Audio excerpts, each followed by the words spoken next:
Mesdames, Messieurs, bonjour et soyez les bienvenus sur la chaîne YouTube d'Allah Mimouna. Alors aujourd'hui, je voudrais dire quelques mots sur le zélige. Le zélige qui est un élément très important de l'art architectural de la civilisation musulmane. Alors, le zélige est un support très important de ce qu'on appelle la calligraphie monumentale. Alors, cette calligraphie est appelée aussi la calligraphie sur monument. Alors, malheureusement, j'ai perdu un petit livret, dans lequel un calligraphe du Moyen-Orient, je crois qu'il était irakien, affirme que les calligraphies monumentales les plus anciennes de la civilisation musulmane sont les inscriptions du dôme du rocher à Jérusalem. Alors, si je me souviens bien,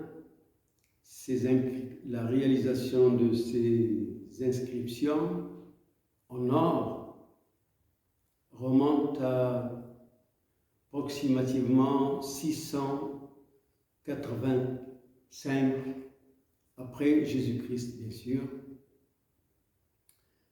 Les autres calligraphies monumentales qui sont, d'après les dires de ce monsieur, qui sont également les plus anciennes du monde musulman, ce sont celles de la mosquée de Médine, qui est appelée aussi la mosquée du prophète. Elles sont également en or. Et si je me souviens bien, elles remontent à approximativement 705 après Jésus-Christ, bien sûr. Mais tout ça reste à vérifier. Bien sûr que ce n'est pas sûr. Et malheureusement, j'ai perdu le livret qui m'a été donné. Et donc, ce n'est pas sûr, quoi. Alors, le calligraphe qui a réalisé ces inscriptions, cette calligraphie monumentale, c'est un certain Khalid ibn Abu al-Sayyij, et qui est considéré par les calligraphes ou par l'histoire comme un des plus grands calligraphes arabes. Voilà juste quelques mots sur les calligraphies les plus anciennes du monde musulman. Alors, la calligraphie monumentale s'est développée d'une façon prodigieuse partout dans le monde musulman, depuis la Chine jusqu'en Andalousie, en passant bien sûr par le Moyen-Orient, la Perse, l'Égypte, le Maghreb, surtout le Maroc, l'Andalousie, bien sûr. Alors, les supports de la calligraphie monumentale sont nombreux.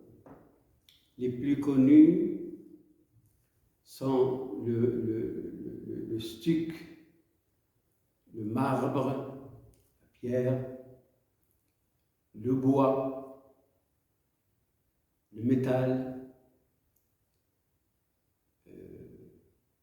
et bien sûr le zélige qui nous intéresse aujourd'hui. Alors, la calligraphie monumentale a vraiment investi tous les monuments de la civilisation musulmane, à commencer par le plus important, qui est bien sûr la mosquée, mais elle a investi également la madrasa, la bibliothèque, le palais, la demeure du riche, les fontaines publiques, elle est partout. Alors, les inscriptions sont, comme il m'est arrivé déjà de le mentionner, de le dire, ce sont des versets de Coran, des citations de sagesse, de la poésie qui est gravée, sculptée, peinte, ciselée sur ces supports. Alors maintenant, je voudrais donc traiter le sujet qui est le nôtre, à savoir le zélige. Alors le zélige, comme je disais, c'est un élément très important dans cet art, dans l'art architectural du monde musulman, et c'est un très grand support de la calligraphie monumentale. Alors le zélige est peut-être issu de la mosaïque romaine. Le zélige est connu au Maroc depuis très longtemps, probablement depuis le Xe siècle, après Jésus-Christ, bien sûr. Alors, la calligraphie sur zélige s'est très bien développée dans tout le monde musulman et au Maroc, bien sûr, également, d'une façon même particulière. Nous allons voir ça. Alors, la ville qui est connue au Maroc pour la fabrication du zélige, c'est bien entendu la ville de Fès. On connaît la technique et la fabrication dans d'autres lieux, à savoir Meknès, Safi, mais c'est surtout Fès qui est vraiment la ville du zélige.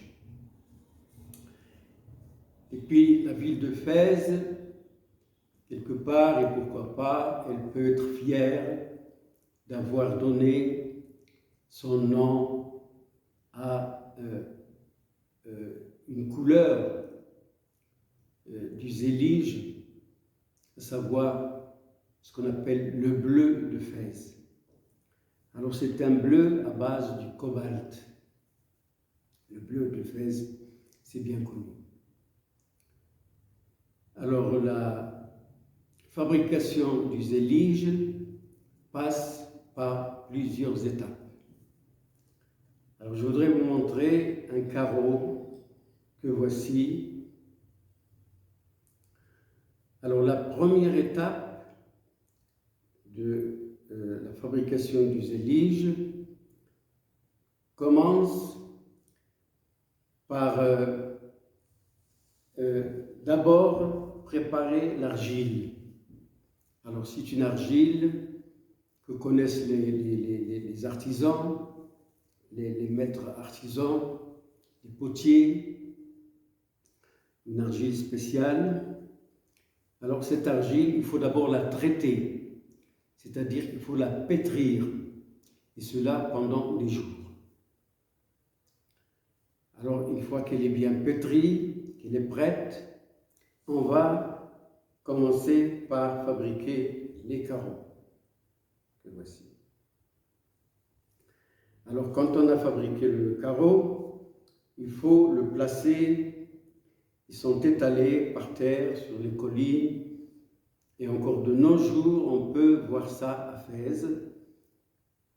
Alors, ceux-là sont étalés par terre, au soleil.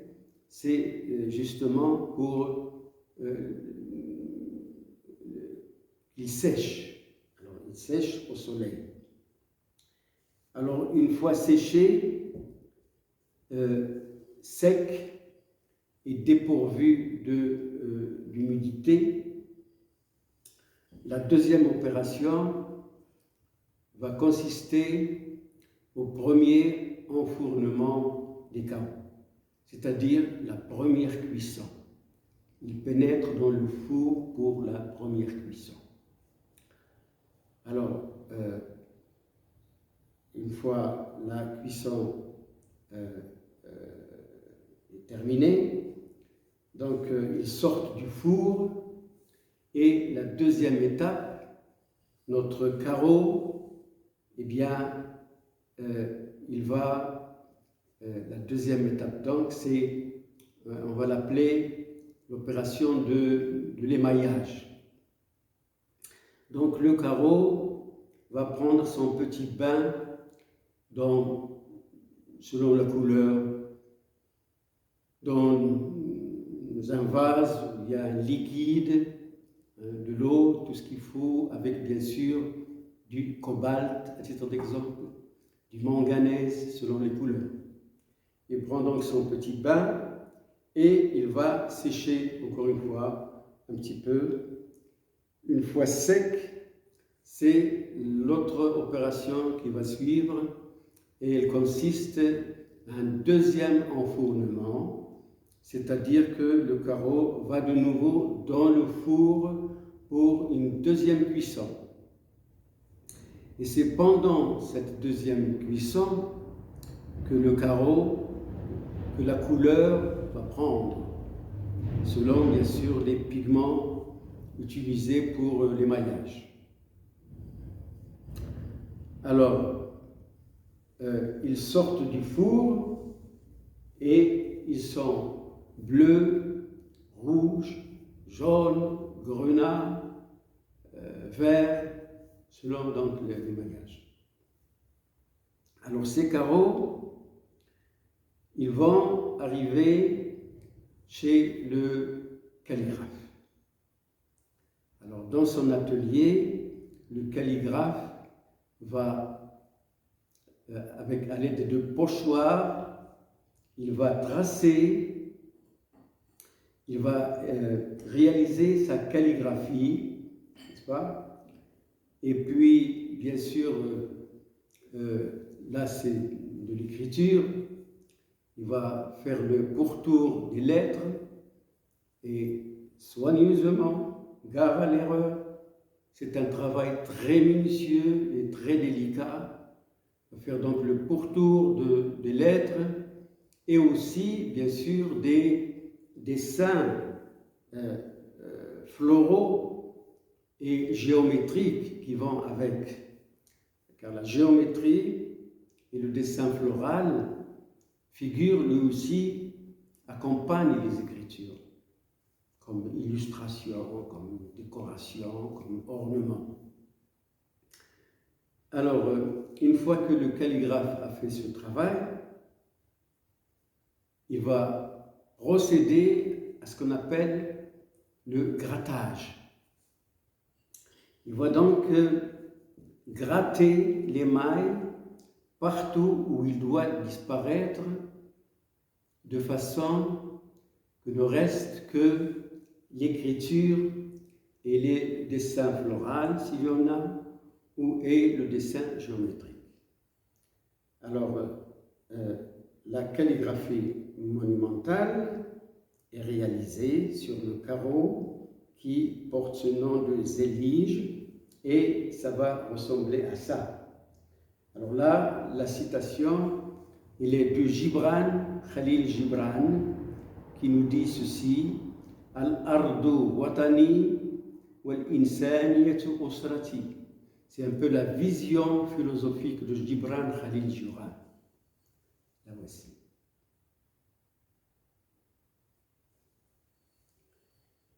Alors, je vais vous montrer encore une. Alors, ce sont mes petites idées. Entre parenthèses, je vous ai parlé du musée de la source La Mimouna, qui est en même temps un jardin des mots. Alors, qu'est-ce qu'on lit dans ce musée? Au fur et à mesure qu'on chemine et qu'on visite le musée, eh bien, on lit des citations philosophiques, de la poésie, comme ce que je suis en train de vous montrer. Là, c'est une belle phrase que j'ai tirée, que j'ai choisie, que j'ai sélectionnée du Petit Prince de Antoine de Saint-Exupéry. On ne voit bien qu'avec le cœur. C'est la phrase la plus connue du Petit Prince. La nuhassin al-nadar illa bil qalb, sur un carreau grenat. Voilà. Encore un carreau. Et j'arrête. Là, c'est la hadith du prophète Qulil khair wa illa fa'usmut. Alors la traduction, ça serait quelque chose comme ça: si ce que tu as à dire n'est pas plus beau que le silence, alors tais-toi. Voilà. Alors maintenant, quand le calligraphe a réalisé ses calligraphies sur les éliges, l'autre opération, et qui est la dernière, donc il prend tous ces carreaux vers le monument, la madrasa, la mosquée ou le monument, où il doit donc fixer sur les façades des murs ces carreaux. Alors c'est un travail très délicat aussi. Alors entouré de ces aides, il va placer, fixer les carreaux sur les façades. Et c'est ainsi que on réalise la calligraphie monumentale sur le Zélige. Alors, aujourd'hui encore, de nos jours, on procède de la même façon pour décorer les mosquées, les demeures des riches et autres monuments. On procède exactement de la même façon encore de nos jours. Et si vous passez un jour à Fès, si vous êtes de passage à Fès, eh bien, la visite du côté des potiers, ça vaut vraiment la peine. Alors, voilà, donc la calligraphie dans les monuments de la civilisation musulmane, elle est partout. Vous regardez à droite, à votre gauche, devant vous, ce sont des monuments qui parlent. Partout, il y a de la calligraphie monumentale sur, comme je l'ai déjà mentionné, sur le bois. Alors le bois, généralement, c'est du bois de cèdre. Au Maroc, c'est ça. C'est le bois qui est utilisé dans l'art architectural classique musulman, marocain. C'est un bois qui est imputrescible, comme on dit, et qui résiste. Donc on peut voir la calligraphie monumentale sur du bois, sur du marbre, sur du stuc et bien entendu sur le zélige. Alors il me semble avoir dit un petit peu l'essentiel de ce que j'ai à dire sur le zélige. J'arrête ici. Je vous remercie de votre attention et je vous dis à bientôt. Merci infiniment.